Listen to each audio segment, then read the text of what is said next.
10 Investigates has spent years looking at the issues on our roadways, from trucking companies changing names seemingly overnight to avoid accountability, to raising concerns about the ways the trucks are built and what would increase your odds for survival. You've probably seen a crash like this one right here, where a car goes under a semi-truck. It's called an underride.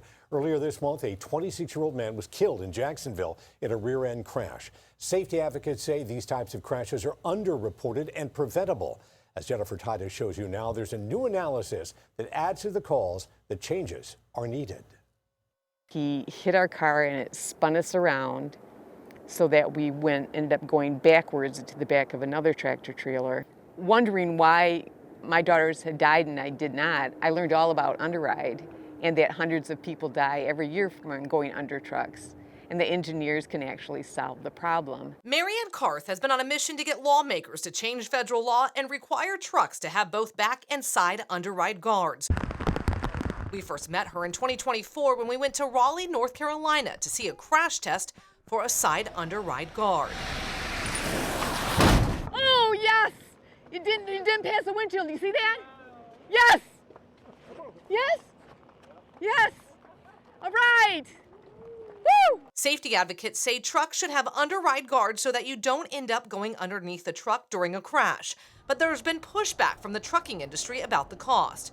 Earlier this month, Chris Spear, president and chief executive officer of American Trucking Associations, testified before a Senate committee focused on driving transportation innovation. Congress should reaffirm that when NHTSA acts, federal standards take precedence. In written testimony, he told the committee ATA's position has consistently been that decisions regarding additional underride guard requirements should be based on demonstrated safety benefits supported by comprehensive real-world data. That clarity is essential if companies are going to invest confidently in new technologies and deploy them at scale. Eric Hine is a board member of the Institute for Safer Trucking. He's been advocating for changes since 2015 when his son was killed due to an underride. He says his new peer-reviewed study found side underride guards are not just a safety measure, they are also cost-effective. The biggest thing that came out of it, it's pretty simple.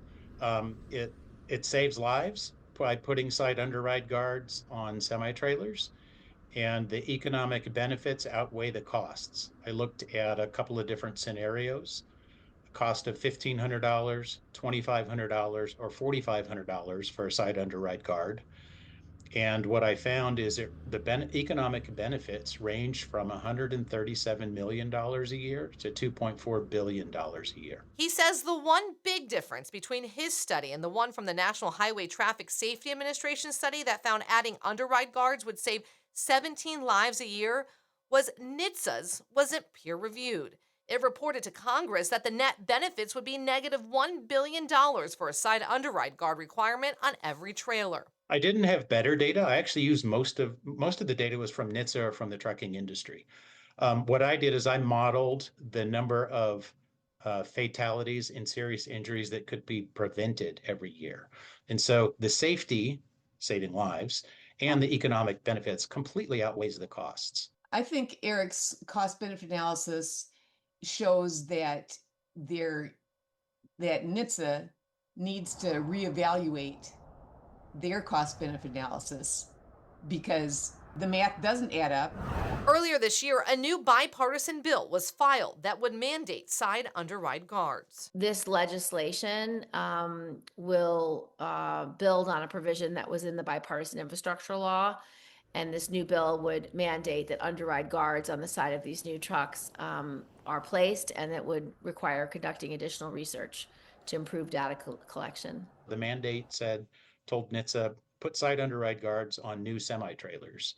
The push now is to try to get that language inserted into the transportation reauthorization bill that's going through Congress. Now, we reached out to NHTSA and they sent us a statement saying in part that their analysis also underwent a rigorous review and vetting process by the Office of Management and Budget and all relevant agencies as required by executive order. They also say NHTSA is currently updating its cost-benefit analysis to also include pedestrian and bicyclist fatalities and injuries.